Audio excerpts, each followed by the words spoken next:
Noong unang panahon, iniisip ng mga tao na ang lahat ng bagay ay galing sa Diyos, kaya maging yung mga tinatawag nilang evil spirit, pinaniniwalaan nilang hindi makapanggugulo kung hindi pinapayagan ng Diyos.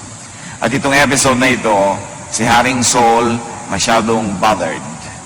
Masyado siyang maraming psychological baggage that he was already suffering. But whenever David would play the harp for him and even sing for him, the so-called evil spirit would go away, he would relax, he would go to sleep. Sa tinagal-tagal ng ating pag-aaral ng Biblia, pagsamba, paglapit kay Jesus, dapat ang bunga nito ay kapayapaan, katahimikan ng loob. Happiness is blank, blank. Mamaya na natin lalagyan ng laman. Panginoon, salamat po. Dahil kayo ay patuloy na nagbibigay sa amin ng mga kaunawaan, kaliwanagan, para lalo kami magkaroon ng buhay na payapa, tahimik, isang buhay na masagana sa aming espiritu, sa aming kalooban. At ngayon, Panginoon, sa aming paglapit sa inyo, sa pagdiriwang namin ng kabutihan nyo sa aming buhay, patuloy nawa kayong mangusap at umakay sa amin. Be our preacher, our teacher, unto Jesusness, into a life of peace and rest and love. Father, we ask you, we seek you to be our preacher, in the name of your Son, Jesus. Happiness is, ano nga ba talaga ang elemento, ang sangkap ng tunay na kasiyahan?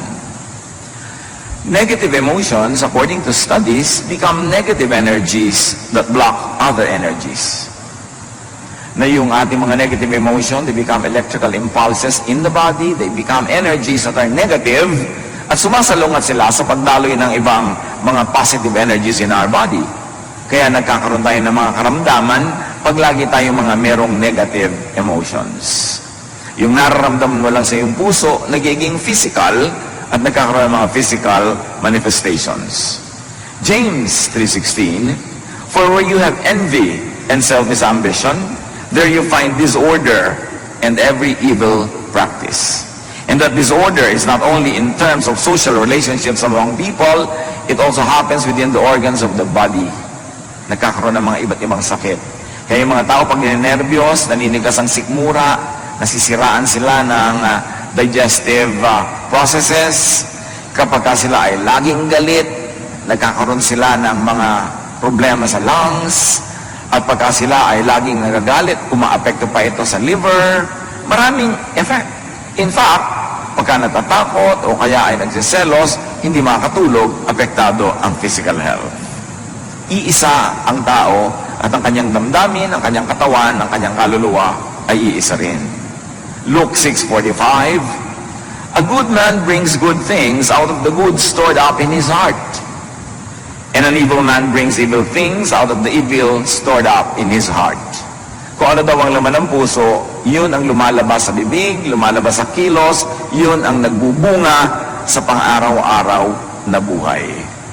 Yung dati ay hindi nakikita, hindi nahihipong, iniisip lamang na emosyon, magkakaroon ito ng physical manifestation.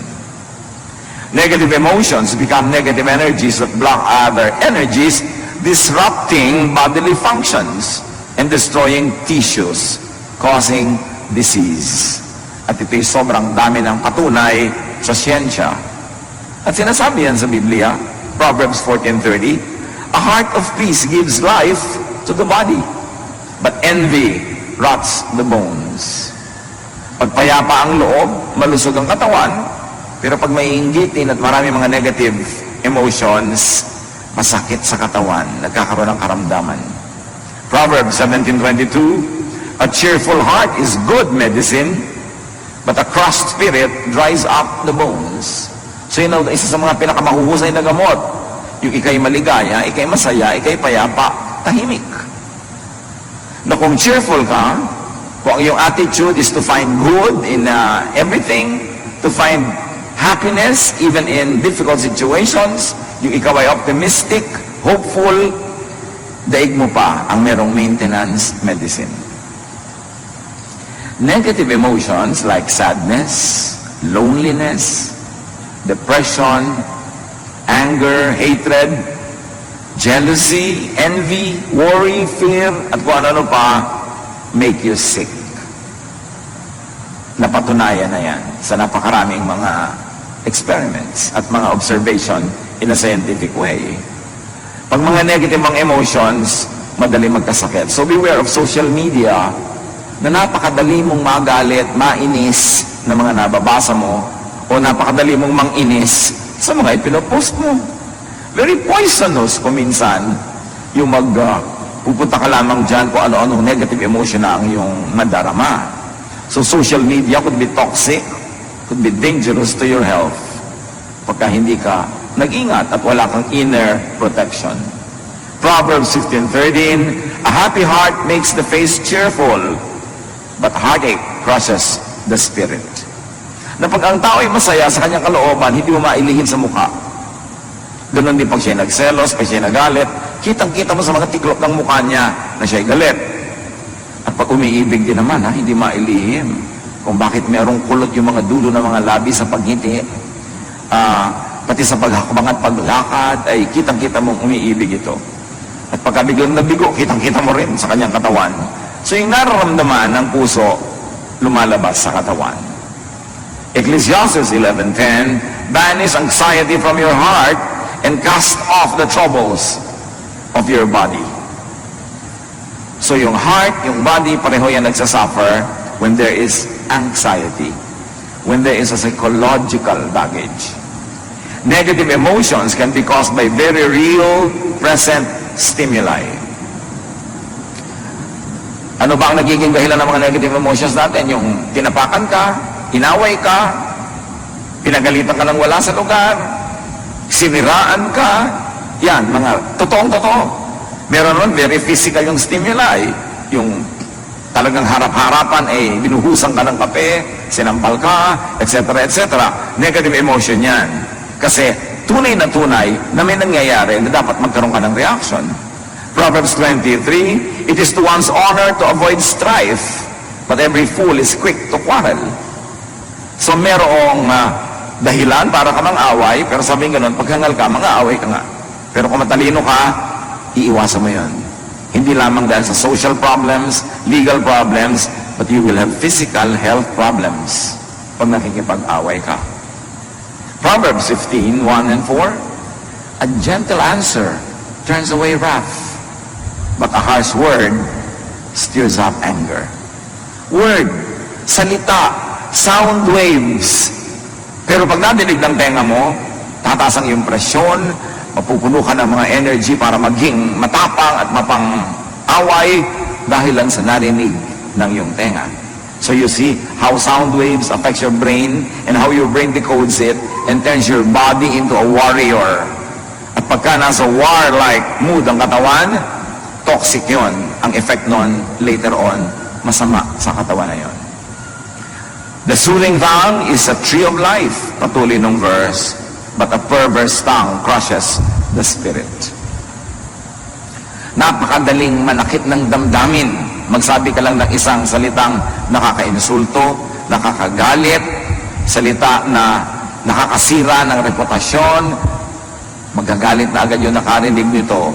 Kaya tayo pag nagsasalita, pwedeng maging blessing, pwedeng maging curse sa ating kapwa. We can receive negative words that can cause negative emotions in our hearts, but we can also release negative words that can cause negative emotions in people's lives. We are custodians of our mouths, of our tongues, and our capacity to either hurt, wound, or heal with words. Ganun tayo. Tayo yung mga mararamdamin, dinaramdam natin, ating naririnig. Ikinatutuwa yung positive, ikinalulungkot yung negative. Kaya dapat mapili sa pinapakinggan at sa sinasabi. Negative emotions can be caused not only by real things that are happening, but also by thought, even without real present cause. Kahit hindi totoo, kahit hindi mo kaharap, kahit hindi tangible, audible, o guro na dadalhin tayo sa walang katapusang guilt, sa walang katapusang accusation, sa walang katapusang pagsasabing kulang tayo, masama tayo, ano mangyayari sa pag-iisip mo tungkol sa iyong sarili? dumadali para sa mga masasamang espiritong pasukin ng iyong puso. Kasi maraming fear, maraming negative emotions, at yun ang kinakapitan ng mga masasamang espiritu. Negative emotions can be caused by remembrance of the negative past. Kumisan, ang saya-saya mo lang ngayon, maayos na ang buhay mo, pero maalala mo lang kung paano ka naapi ng bata ka, kung paano ka naabuso, kung paano ka ganito at gano'n, biglang nawawala ang saya mo, nagagalit ka, nagdaramdam, at meron pa, pwede kang itulak niyan para maghiganti, para gumawa ng mali, gusto mga gumawa sa'yo ng mali, sa kadadali ng pag-iisip na yan. Aalisin ka niya sa blessedness, ibabalikan niya sa state of curse. Kaya napakahalaga na yung mga negative past, ipatawad na, patawarin na, hugasan na ng dugo ni Jesus, itago na sa museum, huwag nang ungkat-ungkatin, huwag nang lagi pang bayaan na maka-apekto sa buhay natin araw-araw, kasi hindi ka dapat maging bilanggo ng nakaraan, lalo't kung ang nakaraan ay hindi naman kagandahan. 2 Peter 1:5-9, make every effort to add to your faith goodness, and may add goodness in thought, and to goodness knowledge, in how to think, and to knowledge, self-control, which we read as thought control. Pag pinipigil mo ang iyong isip, mapipigil mo ang paglago ng mga bagay na hindi karapat-dapat para ikaw ay mapasama, mapahamak. Pag nagsisimula ka na magalit, control your thought. Change the topic. Pag nagsisimula ka na uling lumabas na naman ang kutakot-takot ng mga negative things, control your thought. Because if you don't control your thought will control you. And as you think, you become. Kaya mayroong mga tao, sobrang magagalitin, walang kakwenta-kwenta, galit agad. Kasi galit sa mundo. Kasi marami na siyang galit na inipon sa kanyang puso. Para kumbaga sa puso niya, isang baso, isang patak na lang, puno na, aapaw na. Kaya kahit sino yung makapaglagay doon ng patak na nakaka-irritate sa kanya, aawayin na niya, makikipagkagalit na siya. Kahit walang kabagay-bagay. Kasi puno. Kaya dapat yan ipasa Diyos na, kalimutan ang mga nakaraan na hindi maganda, yung mga sama ng loob, yung mga itinatanim nating mga tampo, alisin na, kasi lagi kanyang pahihirapan. For if you possess these qualities in increasing measure, they will keep you from being ineffective and unproductive in your knowledge of our Lord Jesus Christ, the knowledge that brings you into peace. True knowledge of Jesus Christ brings you in a state of peace, of serenity, of love. Sayang ang religion na 40 years na, 35 years, 34 years, tapos hindi ka pa rin payapa, hindi ka pa rin tahimik, ang dali mo pa rin matakot, ang dali mo magalit, at ang dali-dali mong mag-guilty na parang wala kang Diyos na tagapagligtas, parang hindi ka mahal ng Diyos. Sayang ang lahat na yung pagpupagod sa mga religious activities. But whoever does not have them is blind, forgetting that they have been cleansed from their past. Tayo ay nalinis na, napatawad na, at mayroong isang one wholesale paglilinis at patawad. Nung tinanggap mo si Jesus sa iyong buhay, nanalig ka sa Kanya, tinatawad na ang lahat ng daladala mo ngayon, yung kahapon at dadaling pa sa kinabukasan. That's why you have passed from death to life. Hindi ka na dapat laging matakot na araw-araw na naman, nawawala na naman yung kaligtasan mo na yan, kasi nga, you pass from death to life. Although hindi dapat gawing lisensya para mamuhay ka ng wild. Pero nabubuhay ka, cognizant of the fact that you're human, that you do your best, but you know that it will never be enough all the time, na sa mga kulang mo, yun ang pinupunan ni Jesus, kaya kami tagapagligtas. That is what Jesus should bring you into, a life of peace, in spite of who you are, in spite of your reality, and in spite of your perfection that manifests every now and then. Hindi ka dapat magpadaya na tuwing nagkakasala ka, nagkukulang ka, eto ka na naman, taga-impyerno ka na naman, kasi minsan lang, Jesus died once for all. Pag na-appreciate natin yung tunay na kahulugan ng grasya ng Ama sa pamamagitan ng anak, magkakaroon ka ng kapayapaan, kahit hindi ka naman karapat-dapat, kasi wala sa ating karapat-dapat. Kaya luwalhati ng Diyos yung kanyang pagliligtas sa atin by grace, through our faith in the Lord Jesus Christ. Philippians 3:13, dahil sa mga napakaraming nakaraan na mabigat at masakit, one thing I do, forgetting what is behind and straining toward what is ahead. Ganyan daw dapat ang pamumuhay para magkaroon ka ng happiness. Kalimutan mo na yung hindi maganda, yung masakit sa nakaraan, at ang iyong pagsikasaya ngayon. Ang iniisip mo na agad yung possibility na bukas ay wala. Matthew 6:34, therefore do not worry about tomorrow. Sabi ni Jesus, for tomorrow will worry about itself. Each day has enough trouble of its own. Ang grasya sa iyo ng Diyos, kasya para sa mga troubles of today. Pero hindi yan para sa troubles of tomorrow. Tomorrow's troubles will be accompanied by tomorrow's blessings. Tomorrow's needs will be accompanied by tomorrow's provisions. But when you divide your provision for today between the need of today and the need for tomorrow, both today and tomorrow, you will have only one half. You will be lacking all the time. May tamang panahon. Hindi naman sinasabing huwag kang magplano para sa future, maging pabaya ka na lang. Pero magtanim ka para sa future, pero pagkatanim mo, diligan mo, ayusin mo, huwag ka mag-worry about it. And then kainin mo yung binibigay ng Diyos para sa iyo today.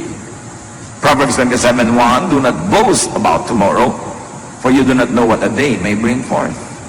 So kung masyadong isipin nyo ang layo-layo pa, kasi hindi mo nga alam kung buhay ka pa pagdating ng oras na yun. Kinroblematize mo pa ngayon, nabawasan pa yung happiness mo na dapat for today, lugi ka. James 4:13-14. Now listen, you who say, today or tomorrow we will go to this or that city, spend a year there, carry on business and make money. Why? You do not even know what will happen tomorrow. So meron kang general plan for the future, but you don't become too obsessed with it. May preparation ka, generally speaking, when it comes, but you don't destroy your today worrying about tomorrow. And definitely, you don't destroy your today thinking about the past. Lalo namang walang mangyayari dahil tapos na yun. Thought, remembrance, imagination are read by the body the same way as it does very real and very present stimuli. Yung mga guni-guni, mga gunita, mga imahinasyon, kahit hindi yan nangyayaring totoo, pag iniisip natin, ang interpretation ng katawan natin, totoong nangyayari. Kaya yung katawan, nagre-respond, sumasagot. Kaya kung iniisip mo isang bagay na nakakatakot, adrenaline is released into your bloodstream kahit hindi kailangan. Kaya pag naisip ka ng mga bagay na nakakatakot, nakakagalit, mamaya pagod na pagod ka. Kasi yung adrenaline was released into your blood system. At ang ending noon, pagod ka. Bantayan ang iniisip. Yung mga nag-iisip ng problema, at least kung problema ang darating sa future, they suffer at least twice. They suffer now thinking about it, and they suffer pag dumating na yung oras na yun. Isa yan sa mga burdens ng pagmamahal. Pag may mahal ka, ang laging fear mo, baka siya mamatay. So kasama mo siya ngayon, baka siya mamatay. Pero buhay na buhay pa siya. So yung katawan mo, nagre-response sa idea na yon, nalulungkot na siya, nagwo-worry na, tapos bukas baka siya mamatay. Iniisip mo yon. 50 taon mong kasama sa buhay. Isipin mo, 50 taon mong iniisip mo baka siya mamatay. So pag namatay na talaga yan, doon ka ngayon magre-respond na naman ng totoo. So 2 beses ka nag-suffer. Before and during. And the before could be a lot of days, a lot of years. Ang dami natin laging iniisip. Kaya kung minsan yung iba, nasa bakasyon, iniisip na ko pag uwi ko, baka marami kong problema. Huwag mo naman naisipin pag uwi mo na. Kasi nasa bakasyon ka, hindi ka nag-enjoy. Yung problema, ang iniisip mo, pagdating mo may problema nga, 2 beses ka nag-suffer. Paano kung pagdating mo, walang problema? At least you suffered already once, imagining it. Yung pala naman, hindi mangyayari. Mga anak ng Diyos, isa yan sa mga dapat nating mapagsanayan to control our thoughts. Kung saan mo pinapayagang dalhin ka ng thought mo, dun niya dadalhin ang katawan mo, ang kalusugan mo, ang ugali mo at ang asal mo. The body reacts accordingly to your thoughts. Kaya tingnan mo, pagka ikaw ay seloso sa iyong mahal sa buhay, o selosa ka, kahit wala siyang ginagawa, inaaway mo na. Kahit wala siyang ginagawa, hindi mo man awayan, nakasimangot ka. Pag uwi, nakasimangot ka, wala kang gana. Kasi inimagine mo, meron siyang kalaguyo kanina sa mall. Imagination mo pa lang yun, pero naapektuhan na yung asal mo. Bibigyan mo asawa mo ng kape, malamig. Bakit malamig, dear? Ang initan mo, di ba? Bakit ka ganyan? Kasi ini-imagine ko may kasama ka. Yung ganon. Pero hindi mo naman siyempre aaminin na may ini-imagine ka. Ang masama nun, yung wala naman pala, nagdusa ka na. Ngayon, kung meron talaga, sabi mo, Pastor, paano kung meron talaga? Doon ka lang magdusa. Pag nalaman mo na. Pero hindi mo pa alam, nagdudusa ka na, di ba lugi ka niyan? Eh, paano ko po mapaghahandaan? Wala naman talaga nakakapaghanda sa ganyan. Meron ba talagang napigil pagka gusto? Naku, hayaan mo. Gumawa ka ng buhay mo, masaya ka, productive ka, para kung sakali mangyari yon, hindi ka pilay na pilay na pilay. Yan ang sinasabi, maganda ka sa future, pero don't be obsessed with the future. Yung paano po kaya pagka nagloko yung asawa ko, mga 10 years from now, ngayon in love sa akin, pero ang dami ko na pong nakitang pagkatapos, iniiwan yung asawa, ano pong paghahanda ang gagawin ko? Mag-gym po ba ako? Magpapasexy ako? Magpapaganda ako? Ang dami magagandang iniiwan pa rin. Gusto mo maghanda, pero ipanalangin mo, huwag magtuloy. Maghanap buhay ka. Kailangan may pera ka. Para pag iniwan ka, hindi ka gutom. Eh ngayon, hindi ka iniwan, di doble pera nyo, masarap. Dapat nag-aanda ka, hindi yung negative na puro fear, wala ka namang ginagawa. Imagine, and you will feel. Imagine in your body experiences very physical effects of thought. Kaya yung halimbawa, matatakotin. Sa gabi, ayaw matulog mag-isa, ayaw patay ang ilaw. Sa kabilang kwarto, meron kang isang kasambahay doon na tahimik at masarap ang tulog, ikaw hindi. Bakit? Anong pinagkaiba? May multo ba sa kwarto mo at sa kanya wala? No. Magkaiba kayo mag-isip. Tinatakot mo ang sarili mo. Naku, amoy kandila. Mabuti nalalayo ang mga lamok. Kaya mo. Kaya matakot sa mga ganyang bagay. Paano mo kinokontrol ang isip mo o ikaw ang kinokontrol niya? Your body suffering negative. Kaya ito maraming dalaw, lalo yung mga dalaw, nag-aabot-abot ng mga pera, may dala-dalang prutas, mas mabilis gumaling. Pero yung may dalaw ka nga, tapos kakainin nila yung pagkain, nabutan nila sa kwarto mo, nabibinat, may sakit. Kasi emosyon mo, nakaka-apekto talaga. Yung doktor, dumadating pa lang, sasabihin, mukhang bang kayo doktor na ito, hindi ako mapapagaling. Paano katatabla ng administration niya? Negative na yung iniisip mo agad. Kaya may tinatawag na placebo effect. Isang grupo ng pasyente, pinainom ng gamot na hindi naman talaga gamot, kunwari lang. At yung isang grupo, pinainom din ng gamot na yon. Yung mga naniniwala ng gamot yon, nanggalingan. Kahit hindi talaga gamot yung inom. Kasi yung pananalig mo, yung pag-iisip mo, takes command of your body. That is the part of us that was made in God's image. There's power in our thought. There's power in our words. Kaya iniingatan din natin ating mga salita na hindi laging negative. Because by saying many negative things, we're actually praying in the negative. But saying very positive and encouraging and beautiful things actually are prayers. Even without the amen ending, prayer ang lahat ng iniisip at sinasabi ng tao. Hindi dinidelineate ng heaven yung statement, yung mura, yung prayer na formal at yung iniisip. Pare-pareho lang yung nagre-register. Kaya bantayan. Fix your sight, your attention, your thought on Jesus. Nagkakasala ka, nagkakamali ka, fix your eyes on Jesus. Not to abuse His kindness, but to lovingly and gratefully receive His grace. Hebrews 12, 1-2. We must get rid of everything, and I say every thought that slows us down, especially the sin, and if we may read it as negative thought or lack of faith, that just won't let go. And we must be determined to run the race that is ahead of us. We are reading the verse in the context of our topic, because it could be read many ways. Dahil napaka-general and universal ng mga ideas that can find many applications in daily life. So we must get rid of every thought that slows us down, especially negative thought, lack of faith, na ipinagpipilitang maghari sa ating isip. We must keep our eyes on Jesus, who leads us and makes our faith complete. Colossians 3:2, set your mind on things above, on what brings peace, not on earthly things, or on what brings vexations and trouble. Psalm 94:19, when anxiety was great within me, your consolation brought me joy. You see, what do you focus on? Sabi ng Psalm 94:19, nung ako'y binabagabag ng mga alalahanin ko, ang pag-iisip ko sa inyo, ang pagtuon ng isip sa inyo, ang pagbibigay nyo ng ginawa sa aking kalooban, ang siya ko nagiging lakas. So kanino ka nagpo-focus? There's the problem, but there is God. There is our weakness, but there's the strength of the Lord. There is our impurities, but there is the purifying work of the Lord Jesus Christ. Saan ka titingin? Pag tumitingin ka sa iyong asawa, yung anak, magulang, kapatid, kapwa, kaibigan, anong gusto mong tingnan? Yung work ng devil sa kanya? Marami yun. Bakit hindi mo tingnan yung work ng God sa kanya? Marami lalo yun. Para ka maging mapapasalamat and appreciative. Kaya yung ating binasa kanina, 1 Samuel 16:23 sa simula, whenever the Spirit of God, the evil spirit from God bothered Saul, David would play his harp.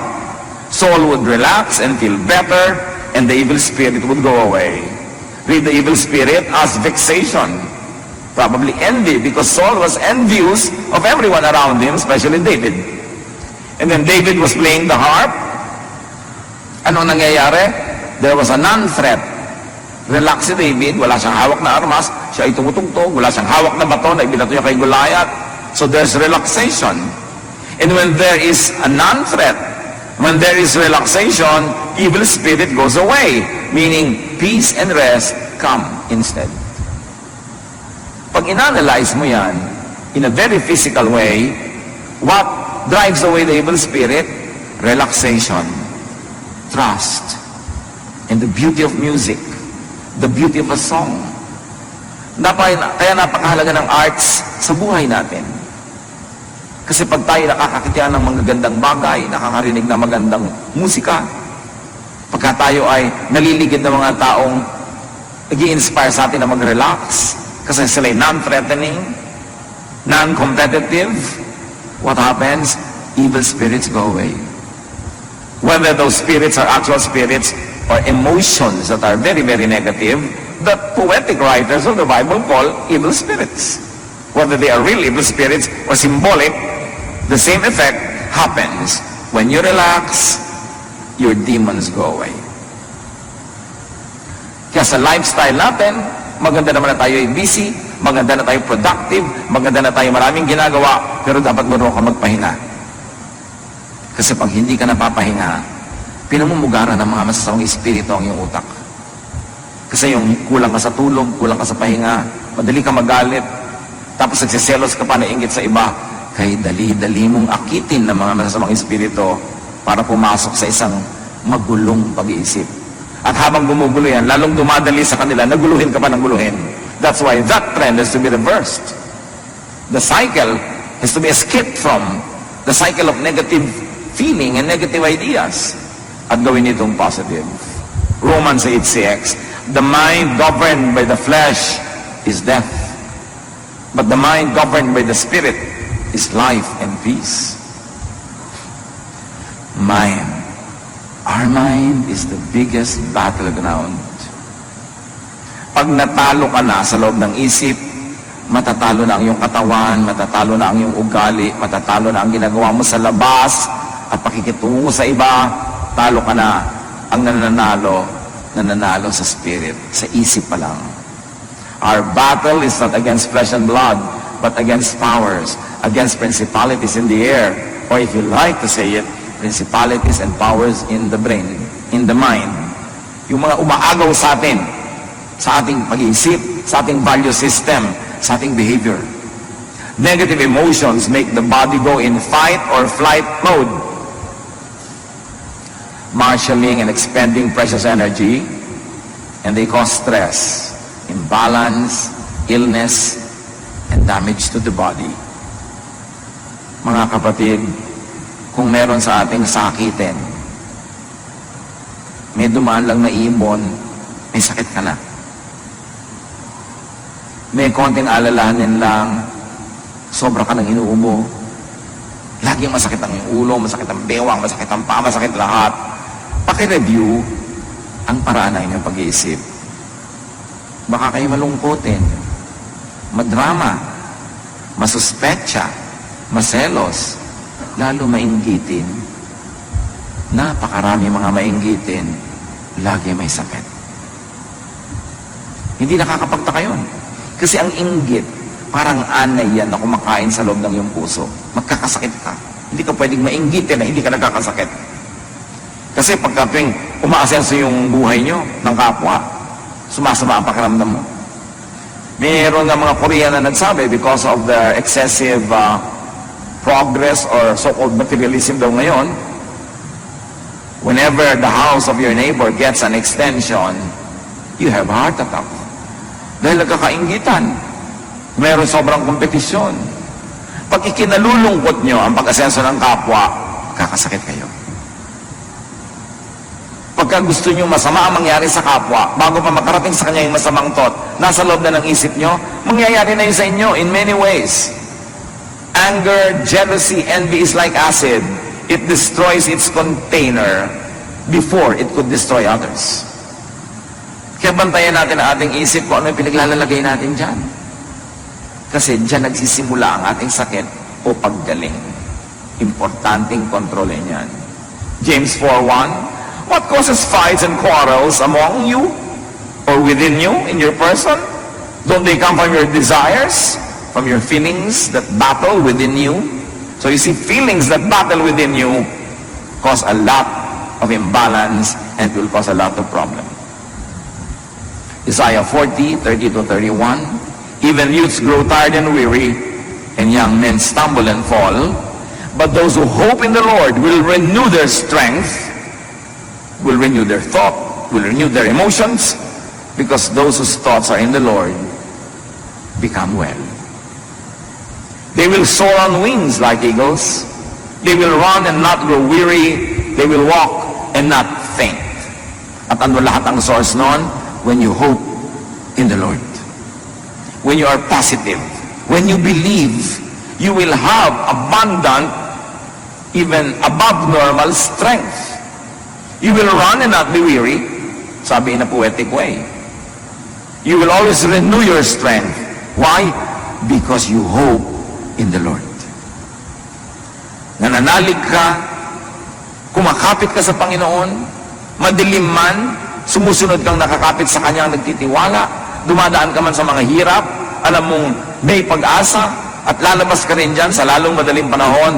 These are the people who emerge from their troubles. It's a matter of how you think. 1 Peter 5:8, be alert and of sober mind, which really means watch your thoughts. Your enemy, the devil, prowls around like a roaring lion looking for someone to devour. Or may I say, looking for a brain to colonize. Mag-iingat ka sapagkat ang kaaway mo, ang diablo, ay nagmamanman, naghihintay lang ng pagkakataon para pasukin ang utak mo. Para kabigyan ng doubt, para kabigyan ng galit, bigyan ng inggit, bigyan ng kung ano-ano, para masira ang diskarte mo sa buhay. At masira niya ang iyong katawan, ang iyong ugali, ang iyong relasyon sa mga tao. Sunod-sunod na yan, chain reaction. The mind is the devil's target. It is where the devil likes to dwell and rule. Kaya pag sinabi natin, thy kingdom come, thy will be done on earth as it is in heaven. We are saying, Lord, rule in our minds. Rule in our thought life. Kayo maghari sa paraan ng aking pag-iisip. Bantayan ko kung sinong pinatitira ko sa loob ng aking utak. So happiness is positive thoughts. Happiness is positive emotions. Malagay nyo na ang title. Positive emotion. Hindi positive happenings. Kasi kahit positive ang happening, kung negative ang emotion mo, hindi ka pa rin happy. Pero kahit negative yung nangyayari sa labas, kung positive ang emotion mo, happy ka. So ang iyong kasiyahan, ang iyong kalungkutan, nasa iyong pag-iisip. Huwag mong sisihin ang mga Hapon at mga Kastila. Huwag mong sisihin ang buwan o ang mga planeta. Nasa pag-iisip mo yan. And you must take control of your thought. You must never allow the devil to rule the way you think. Drive away negative emotions. And do not give time and space for such negative emotions. Sabi ng James 4:7, surrender to God, resist the devil, and he will run from you. Tanggihan mo, at siya'y dali-dali nga alis. Hindi mo kailangan makipag-away sa kay devil, hindi mo kailangan makipagbuno sa kanya, tanggihan mo lang. Kasi pag tumanggi ka sa pangalan ng Panginoon, wala siyang kalakas-lakas para ipagpilitan ang gusto niya mangyari. Proverbs 16:32, whoever rules his spirit is better than he who takes a city. Ang tunay na kapangyarihan at lakas ay hindi yung makapagwagi ka ng mga digmaan at magapi mo at ma-occupy mo ang mga cities. No, ang tunay na lakas yung nakokontrol mo ang iyong sariling isip. Na pag naliligaw na yung pag-iisip mo, na gagalit ka na, o may invento ka na ng mga kung ano-ano, pinipigil mo ang sarili mo. Hindi mo pinapahayaang mamulaklak, lumago, yung ganun mga negative thoughts. So very importantly, forgive the past. As if the past was a person. Forgive others. And also forgive yourself. Kaya maraming relihiyosong tao, mas nagiging sila, hati ang loob. And so many religious people, even the religious leaders, see psychiatrists. This is a fact. Because many religious people, laging hati ang loob. Kasi meron silang iniisip na moral standards na dapat nilang maabot. Tapos alam nila yung katotohanan ng buhay nila na hindi nila naaabot. Nagkakahati-hati ang loob nila. Nagpapanggap sila, nabubuhay sila sa pagkukunwari. Lalong nahahati ang loob nila. Lalo sila nagkakaroon ng mga psychological and emotional sicknesses. Kasi hindi nila nare-resolve na yes, God is holy. Yes, God is perfect. Yes, God is sinless. But God remembers that we are dust. Not a license to abuse it, but whenever your best falls short of God's glory, you know that God's Son, Jesus, His blood cleanses us from all sin. You know that when your best is not enough, it is filled with the grace and kindness of God. So you know that at any state in your life, whatever your actual spiritual accomplishment is, or lack of it, God loves you, and God takes care of you. Yun lang ang nagbibigay ng peace. Pag yan ang naunawaan mo sa iyong religiosity, yes, banal na banal ang Diyos, pero ang Diyos manaalala ng ikaw ay gawa sa lupa.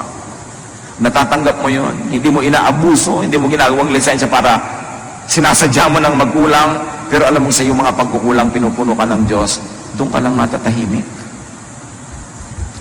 Kaya pag hindi naintindihan ng tao yung Jesusness, the love of Jesus, at i-misinterpret na yon as a wrong teaching, encouraging sin, which is of course not what it should be, intindihan, magiging pabigat lang sa kanya ang religious belief, magiging pabigat sa kanya ang religious membership, and even a religious ministry, kasi laging mahahati ang loob niya sa katotohanan tungkol sa kanyang sarili na alam niya, at sa napakataas sa pamantayan na pwede inaabot ng marami, not realizing the grace of God makes us accomplish that through Jesus. So ano dapat ang effect? Nakikita natin sa kasaysayan, napakarami mga depressed people, pero religious. Napakarami mga pagkukunwari, pagbabalat kayo. Kasi ang hindi nila nauunawaan, aside from God is holy, is that your faith, by the work of Jesus, makes you holy. That it fills all the kulang. Pero lagi kong idinidiin na hindi yung lisensya. Para huwag ka na gumawa ng tama, puro mali na lang, no. Sa pagsisikap mong paggawa ng tama, kulang at kulang pa rin yan. God remembers that we are dust. That's when the grace of God is your shelter, is your protection. And when you understand that and live in the spirit of peace and rest because of the work of Jesus, that's when you can have peace. Doon ka matatahimik. At yun ang pangako ni Jesus, my peace I give to you. Come to me, I'll give you rest. Paano ka magkakaroon ng peace and rest kung lagi kang uusigin ni Jesus? Dahil may kulang ka. Kundi, no. The blood of Jesus cleanses us from all sin. Ephesians 4:31-32, Get rid of all bitterness, rage, and anger, even that which is directed against yourself. Kasi marami mga tao bitter against themselves, overly guilty about their imperfection. Ang nangyayari, nahahati sila. Nagkakaroon ng schizophrenia. That's why many religious people are psychiatric cases. Hindi nila napagdudugtong yung kabutihan at kabanalan ng Diyos at yung kanilang pagiging tao na habang sinisikap nilang maging kawangis ng Diyos sa lahat ng mga bagay na kulang sila, pinupuno yun ng pag-ibig ng Diyos. So sabi, be kind and compassionate to one another, forgiving each other, just as in Christ, God forgave you. And of course, you should never fail to include yourself. Be kind and compassionate to yourself, forgiving yourself, just as in Christ, God forgave you. At ganon din ang gagawin natin because you have to love your neighbor as you love yourself. So you are kind and compassionate and forgiving also to your neighbor. How else do you have happiness through positive emotions? Do not worry about the future. Worrying will not help. Plant a seed, but do not dig it to see if it's growing. Plant it, take care of it, and then go on with your daily life. Philippians 4:6-7, do not be anxious about anything, but in every situation, by prayer and petition, with thanksgiving, present your requests to God. And I like you to focus on the thanksgiving, because the thanksgiving is how Jesus prayed. I thank you, Father, that you heard me. Ganun na agad. Nagpapasalamat because wala siyang duda na mabait at mabuti ang Diyos. At ano daw ang bunga pag ganon? And the peace of God, which transcends all understanding, will guard your hearts and your minds in Christ Jesus. Malinaw yung transcends all understanding. Magkakaroon ka ng peace kahit lahat ng logic tells you that you should be bothered and troubled. It goes against logic. But yes, God's provisions for now is all more than sufficient for now. Lamentations 3:22-23, the steadfast love of the Lord never ceases. His mercies never come to an end. They are new every morning. Great is your faithfulness. So the love of the Lord is new every morning. The mercies of the Lord are new every morning. The provisions of the Lord are new every morning. So tomorrow morning, you will receive those provisions. Don't worry about it now. Let others also enjoy positive emotions. Set others free to enjoy positive emotions. Meaning, huwag ka naman mang-asar. Huwag kang manggalit. Huwag kang manginggit. Huwag kang gumawa ng mga bagay na ikaiinis, ikagagalit ng iyong kapwa. Maawa ka rin sa kanya. Kasi bawat tao, survivor. Hindi mo alam kung anong pinagdaanan niya kahapon. Hindi mo alam kung anong pinagdaanan niya kahapon, nung nakaraang taon, nung nakaraang 10 taon. So payagan mo naman siyang sumaya ngayon. Kung pwede mo siyang huwag guluhin ngayon, huwag mo na siyang guluhin. May namatay, halimbawa, alas 9 ng gabi, malayo yung namatay, kailangan mo pa talagang sabihin doon sa mga tao today, mismo ngayon, namatay si ano, hindi na sila makakatulog buong gabi, ba't yun nilang bukas? Total patay na. Hindi naman sila yung embalsamador. Hindi naman sila yung aayos ng mga arrangement. Imabalita mo pa ngayon, maawa ka naman, patulugin mo na lang bukas na ng umaga, pwede ba? Kasi wala na namang maiiba eh. Hindi lang siya makakatulog buong gabi. Meron tayong mga komisan, makapagsalita ka lang, makapagbalita ka lang. Alam mo na makakagulo sa kapwa, pwede namang i-delay pa, ibibigay mo na agad. That's unkind. Unless stakeholder yung tao, unless yung kanyang immediate attention and knowledge of it would change and make things change for the better. Pero may mga bagay na ipinagpapabukas na kasi naaawa ka doon sa taong hindi na lang makakatulog ngayon. May mga bagay na hindi mo na itinukwento. Yung mga, alam mo ba, doon sa kabilang mesa, pinag-uusapan ka, ganito ka daw, ganon. Ano magagawa niya doon sa mga matatabil na dila na yon? Tapos itong tao masaya, gagalitin mo, mawawala yung saya niya dahil pinaadating mo sa tenga niya yung mga nakakagalit na bagay na malaman man niya at hindi, cannot change the universe. Ibabalita mo lang sa tao yung negative kung nanganganib ang kanyang buhay at meron siyang dapat gawin para maligtas. o meron siyang pwedeng magawa para ayusin ang situation. Pero for the sake of just being informed, maawa ka sa tao na kumisan sandali na lang siyang sumasaya, bihira na lang ang panahon na siya ay makapahinga, bubuhusan mo pa ng mga bagay na negative, yung isip niya, balik na naman siya sa gulo. We should be kind to one another. Hindi yung ma-unload mo lang yung problema mo, ay naku, salamat naman, gumaan ang loob ko. Nasabi ko sa iyo, oo nga kasi loob ko ang bumigap. Gumaan nga ang loob mo at may expense. May mga ganun, huwag kang pagaan ng loob mo, tapos ibubunton mo lang sa iba. O kaya, hindi rin naman gagaan yung loob mo, bubuntunan mo pa siya, idadamay mo pa. Ang dami-daming ipinagdurusan ng tao. Kung kaya mo na huwag nang dagdagan pa yon, huwag mo nang dagdagan. May mga tao na yung sinasabing the straw that broke the camel's back. Alam niyo, ang camel, kinakargahan niya ng napakaraming mga damo na binubuhat niya. Takala ng tao, ang lakas-lakas niya. Meron naman nagdagdag ng isang straw na lang, natumba na yung camel. Kasi isa na lang pala ang idadagdag mo, tutumba na siya. At sa buhay natin, ang mga kapatid may ganon. Yung bang ang dami mong dala, ang dami mong lungkot, ang dami mo nang alalahanin. Kung pwede lang sabihin sa mga tao, please, kung minsan sabihan ka na magdadagdag ng lungkot ko ngayon, huwag na muna, hindi ko na kayang madagdagan to. Baka masampal na kita. Kahit hindi ikaw ang may kasalanan, nagdidilim na kasi isip ko. No? So, please lang, huwag muna akong dagdagan ngayon. Mga kapatid, makiramdam naman tayo. Makiramdam tayo. Lalo itinetext mo lang yung problema. Naiinis ka sa kapitbahay mo, ite-text mo pa doon sa pinsan mo. Hindi mo alam kung ang dami na niyang dala ngayon eh, dadagdagan mo pa. Hindi mo pwede sarilinin mo na lang yung inis mo sa yung neighbor. Ba't kailangan mong ipasa? Be kind. Luke 17:3. If your brother or sister sins against you, rebuke them. Rebuke kung sa'yo talaga nagkakasala. Aba, nakatapak yung paa niya sa'yo, ang bigat-bigat ng bakya niya. Rebuke them. Kasi ikaw yung natatapakan. Pero hindi naman ikaw yung naapektuhan, hindi ka sa kanya nagkakamali. Huwag kang mag-rebuke na mag-rebuke. Akala naman natin, kung mo churchmate mo, rebuke ka na lang rebuke. Sabi, if your brother or sister sins against you, yung ikaw talaga ang directly, significantly affected and damaged, rebuke them. And if they repent, forgive them. Pero hindi ka rin rebuke ng iba na hindi naman siya sa'yo nagkakasala. Hindi ko mo member mo rin ng the same church or fellowship, ikaw na to si Mrs. Madam Rebuke, si Mr. Rebuke, na pinapabigat mo ang damdamin ng mga tao, imbes unahin mo muna silang tulungan. Help others have and enjoy positive emotions. Kasi marami nang dala ang kapwa. Romans 15:2, each of us should please our neighbors for their good, to build them up.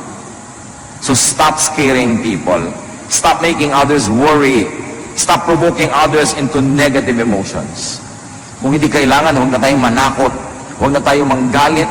Huwag na tayong magdamay. Kasi ang mga tao, marami nang dalahin. Jesus wants you happy. Pero mangyayari lang yon pag sumunod tayo sa paraan ng pag-iisip niya. Forgive. Forget the past. Be hopeful. Be positive. Be filled with love. And that is the way to happiness. Pag hindi tayo masaya, mga kapatid, tayo ang 99% na dahilan. Paraan ng pag-iisip, paraan ng ating ugali. At remember, kung tayo mga masasakitin, reviewin ninyo ang inyong pag-iisip, mga kapatid, ang ating mga emotion, because mind over matter talaga yan. And Jesus wants you well. That's why be changed by the renewing of your mind. Panginoon, salamat. Salamat po dahil kayo ang aming doktor at kayo nakakaalam ng unang dapat gamutin ay aming isip. That is really mind over matter.